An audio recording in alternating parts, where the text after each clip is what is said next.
Shalom, salam di dalam damai sejahtera Tuhan Yesus Kristus. Selamat kita bertemu kembali di dalam kebenaran Injil. Ajaran Injil sepenuh di dalam ibadat tengah minggu kita di bulan April ini.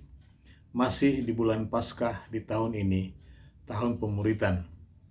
Maka sudah barang tentu, saudara-saudaraku, firman tengah minggu kita pada malam hari ini masih dalam nuansa Paskah kebangkitan, saudara-saudaraku, dengan spirit atau roh pemuritan.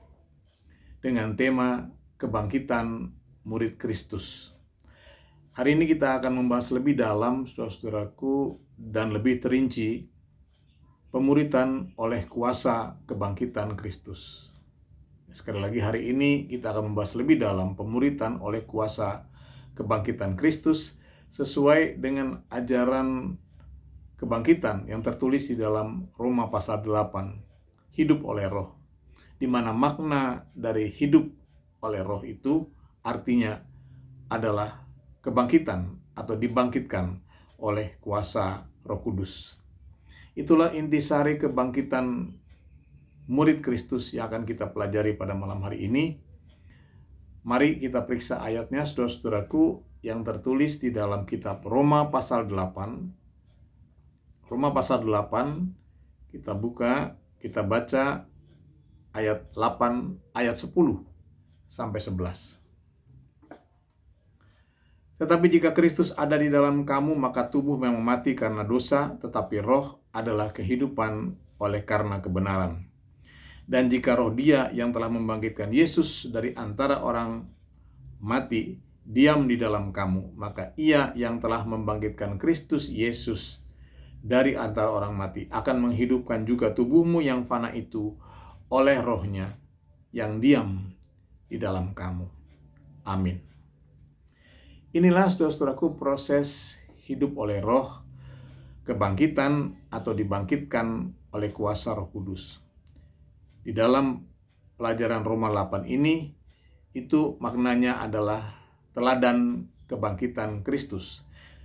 Namun di dalam pelajaran kita di malam hari ini, saudara-saudaraku, proses itu tidak lain adalah proses pemuritan atau menjadi murid Kristus. Itulah kebangkitan murid Kristus oleh kuasa Roh Kudus. Ini adalah rahasia kerajaan Allah, bukan cocokologi. Jadi bukan dicocok-cocokkan, apalagi dipaksakan, bukan dicari-cari, melainkan murni ilham Roh Kudus yang datang melalui tema Paskah atau firman Paskah GBIS tahun 2023. Menjadi bagian akhir dari pelajaran dasar pemuritan.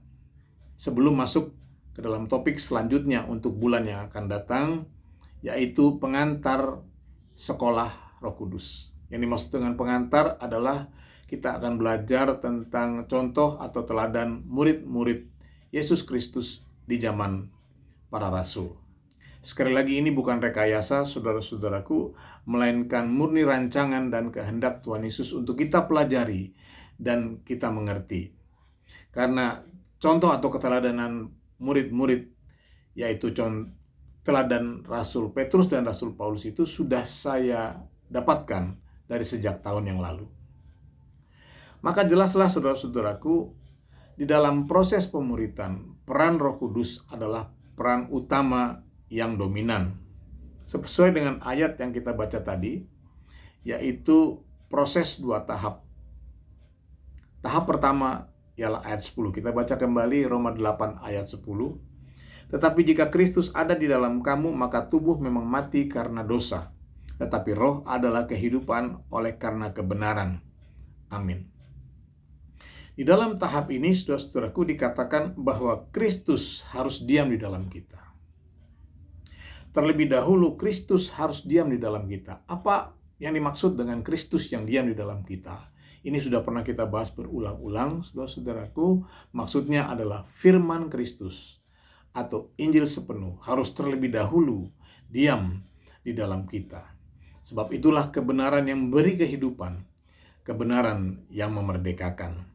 Sebagaimana firman Tuhan Yesus yang terkenal yang mengatakan, perkataan yang kukatakan adalah roh dan hidup. Jadi saudara-saudaraku, di tahap awal, hidup kita harus dipenuhi dengan firman Kristus atau Injil sepenuh. Seperti pelita yang diisi penuh dengan minyak terlebih dahulu, sebelum dinyalakan atau pelita itu bernyala. Ajaran seperti ini, saudara-saudaraku, sudah berulang-ulang kita bahas dari berbagai kitab.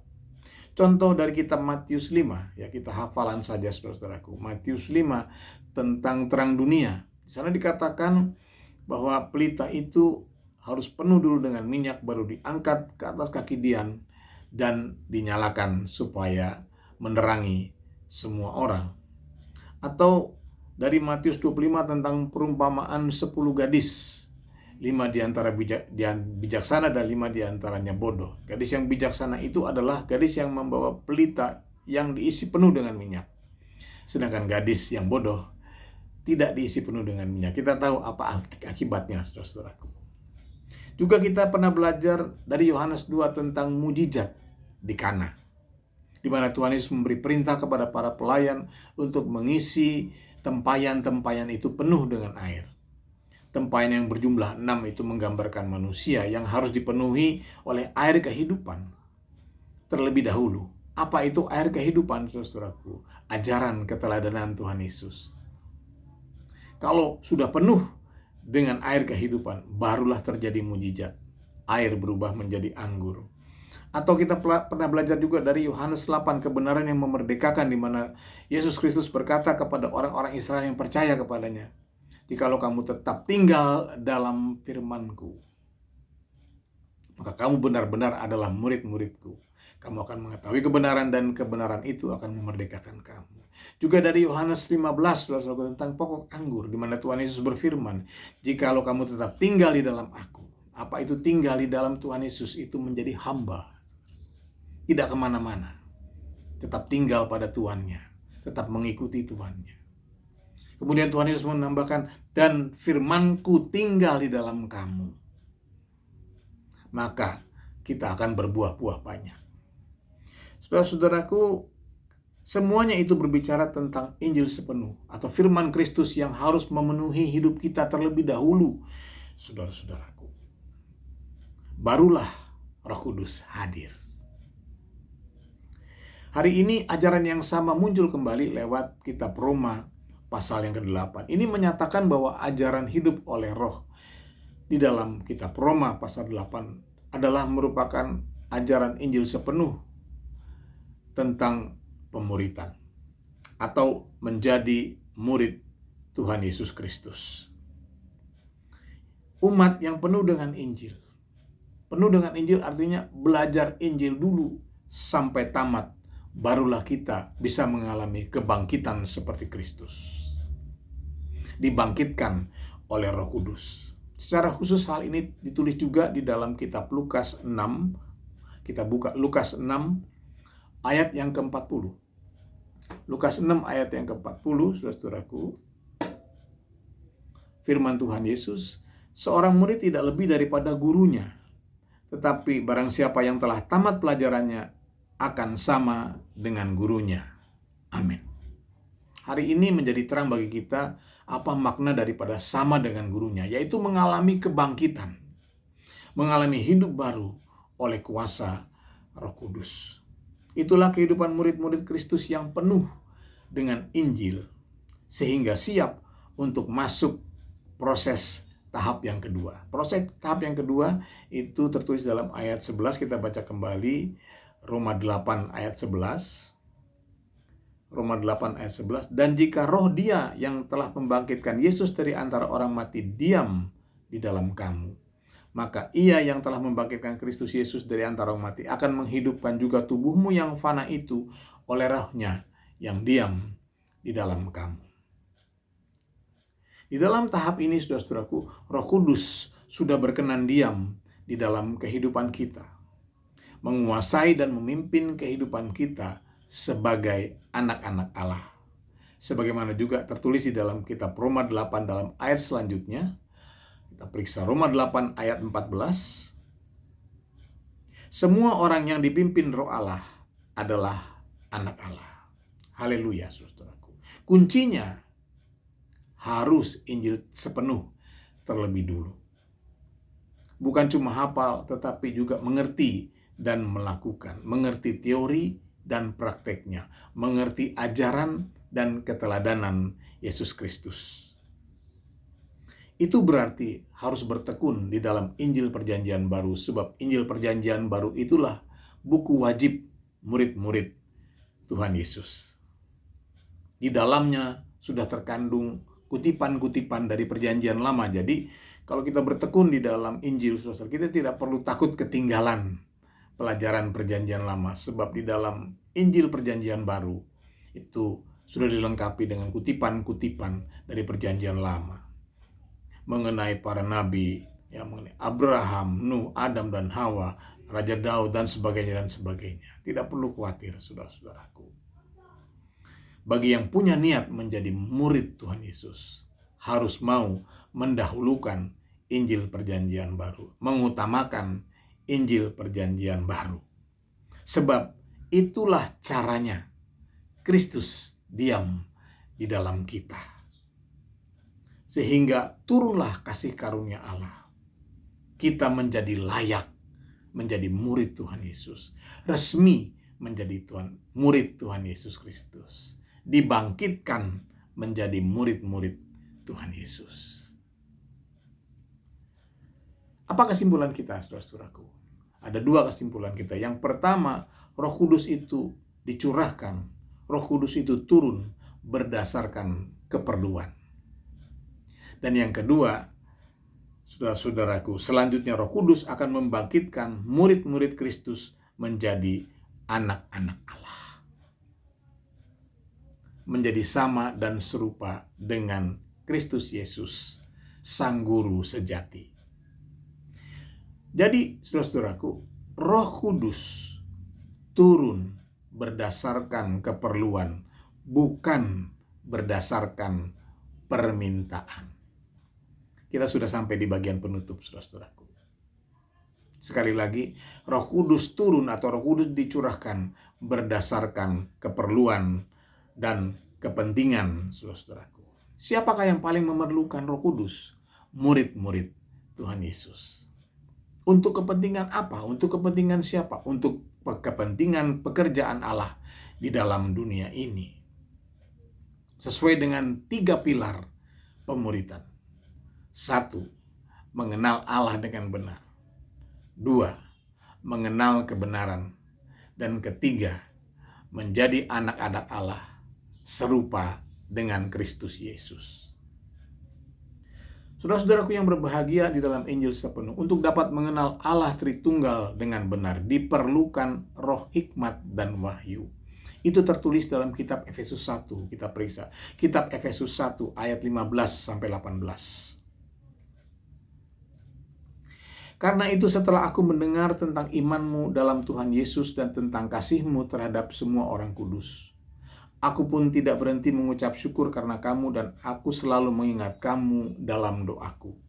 Dan meminta kepada Allah Tuhan kita Yesus Kristus, yaitu Bapa yang mulia itu, supaya Ia memberikan kepadamu roh hikmat dan wahyu,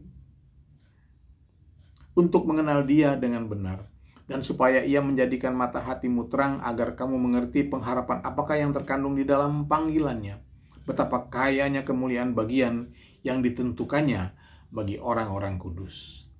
Amin. Roh hikmat dan wahyu itu, saudara-saudaraku, tidak lain dan tidak bukan adalah kuasa Roh Kudus. Jadi ketika seseorang itu sudah layak menjadi murid-murid Tuhan Yesus, turunlah kuasa Roh Kudus, yaitu roh hikmat dan wahyu. Nah, saudara-saudaraku, kita baca di dalam kitab Efesus 1 tadi, bahwa roh hikmat dan wahyu itu diberikan kepada jemaat Efesus berdasarkan doa atau permintaan Rasul Paulus kepada Allah. Apakah hal ini bertentangan dengan pelajaran kita yang mengatakan bahwa Roh Kudus itu turun bukan berdasarkan permintaan, melainkan berdasarkan keperluan? Apakah itu bertentangan? Saya katakan tidak, saudara-saudaraku. Mengapa tidak, saudara-saudaraku? Karena pelajaran kita ini ditujukan atau berbicara tentang kita sebagai murid. Sedangkan Efesus 1 itu berbicara tentang Rasul Paulus. Rasul Paulus itu bukan kita. Apa maksudnya, saudara-saudaraku? Di dalam Efesus 1, Rasul Paulus itu adalah anak Allah, penuh dengan Roh Kudus. Bagaimana dengan kita sekarang, saudara-saudaraku? Boro-boro saudara-saudaraku penuh Roh Kudus ya, saudara-saudaraku, menjadi murid Tuhan Yesus, mungkin juga kita belum layak. Hal ini juga, saudara-saudaraku, ditulis oleh Tuhan Yesus tentang anak Allah itu penuh dengan Roh Kudus. Di dalam Lukas 11 ayat 13. Kita buka Lukas 11 ayat 13. Jadi, jika kamu yang jahat tahu memberi pemberian yang baik kepada anak-anakmu, apalagi Bapamu yang di surga, Ia akan memberikan Roh Kudus kepada mereka yang meminta kepadanya. Amin. Jadi, saudara-saudaraku, meminta Roh Kudus itu akan dikabulkan kalau yang minta itu anak, saudaraku. Bagaimana dengan kita? Ya, kita ini sekarang masih berjuang ke arah sana. Ini pun tertulis dalam kitab Roma 8, ya, tidak lupa di situ dituliskan dalam Roma 8, yaitu ayat 18 dan 19. Kita kembali ke Roma 8 ayat 18 dan 19. Sebab aku yakin bahwa penderitaan zaman sekarang ini tidak dapat dibandingkan dengan kemuliaan yang akan dinyatakan kepada kita. Sebab dengan sangat rindu seluruh makhluk menantikan saat anak-anak Allah dinyatakan. Amin. Itu sebabnya, saudara-saudaraku, supaya penderitaan itu jangan berlarut-larut, ya, ada di dalam kehidupan kita. Kita harus hidup dengan arif, yaitu bersegera mengambil keputusan untuk berjuang dan berusaha menjadi murid-murid Tuhan Yesus. Yaitu dengan berjaga. Berjaga itu artinya bertekun di dalam firman Kristus tadi, supaya Kristus diam di dalam kita. Karena itulah syaratnya, saudara-saudaraku. Kristus diam dulu di dalam kita, barulah Roh Kudus mau datang dan berdiam di dalam kita. Proses 2 tahap. Jadi harus tekun berjaga sambil berdoa. Minta diajar. Berdoa itu minta diajar, minta dibimbing, minta dilayakkan untuk dapat menjadi murid-murid Tuhan Yesus. Karena dialah yang berjanji kepada murid-muridnya untuk mengutus Roh Kudus bagi murid-murid yang memerlukannya. Kita baca ayat yang terakhir, saudaraku. Yohanes 14 ayat 15-17. Demikian firman Tuhan Yesus. Jikalau kamu mengasihi aku, kamu akan menuruti segala perintahku. Aku akan minta kepada Bapa dan Ia akan memberikan kepadamu seorang penolong yang lain supaya Ia menyertai kamu selama-lamanya, yaitu Roh kebenaran. Dunia tidak dapat menerima Dia sebab dunia tidak melihat Dia dan tidak mengenal Dia. Tetapi kamu mengenal Dia, sebab Ia menyertai kamu dan akan diam di dalam kamu. Inilah pilar kedua pemuritan, saudara-saudaraku, yaitu mengenal kebenaran. Proses yang kedua setelah kita mengenal Tuhan Yesus. Apa maksudnya mengenal Tuhan Yesus? Adalah menerima Yesus. Menerima perintahnya, menerima perkataannya di dalam iman dan melakukannya. Itulah mengenal Yesus. Maka, saudara-saudaraku, kita menjadi murid yang tekun, yang taat dan setia. Tuhan Yesus pun akan meminta kepada Bapa untuk mengutus Roh kebenaran, guna mengenal Allah lebih dalam lagi, yaitu mengenal Allah Tritunggal seutuhnya beserta rancangan dan kehendaknya. Sampai kebenaran itu memenuhi kehidupan kita dan kita pun penuh dengan Roh Kudus. Disempurnakan menjadi anak-anak Allah yang senantiasa berbahagia di dalam dunia sebagai utusan Tuhan Yesus Kristus atau duta kerajaan surga. dengan kekebalan kerajaan Allah. Bukan kekebalan diplomatik ya saudaraku. Kekebalan kerajaan Allah. Senantiasa aman dan tentram di akhir zaman. Sampai Tuhan Yesus menjemput di awan-awan. Terpujilah nama Tuhan Yesus Kristus. Semoga Roh Kudus saja yang selalu saudara-saudaraku mengajar dan membimbing kita. Kita akan masuk di dalam doa syafaat kita, saudara-saudaraku. Mari terlebih dahulu kita angkat satu pujian itu. Kaulah segalanya, Kau Bapa yang mengasihiku.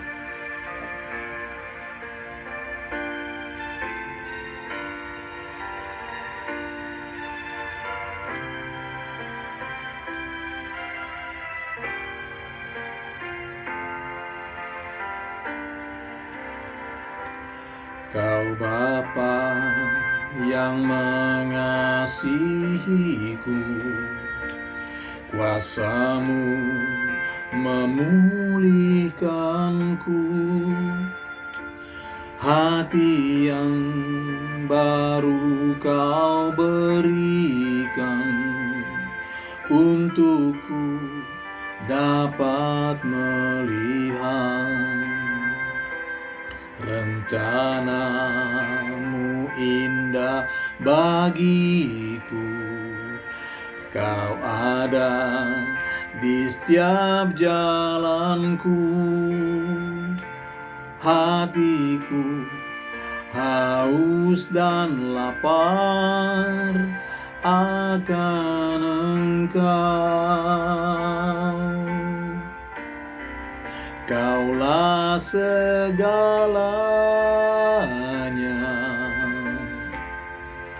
di dalam hidupku. Kerajaan-Mu, kebenaran-Mu, itu bagianku. Kaulah yang kupandang di dalam hidupku. Mengasihi-Mu, memuliakan-Mu, Bapa dan Rajaku. Sekali lagi saudara, kita angkat pujian ini. Kaulah segalanya.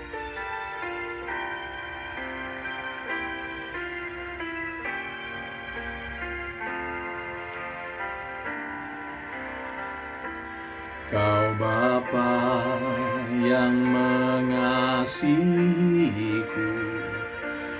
kuasa-Mu memulihkanku, hati yang baru Kau berikan, untukku dapat melihat rencana-Mu indah bagiku. Kau ada di setiap jalanku, hatiku haus dan lapar akan Engkau. Kaulah segalanya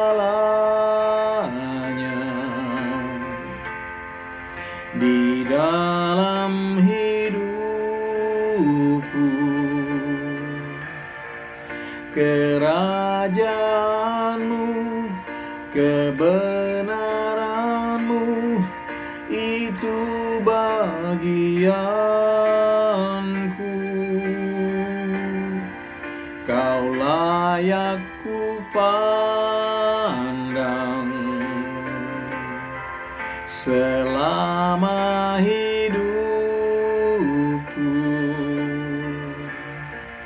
Mengasihi-Mu, memuliakan-Mu, Bapa dan Rajaku.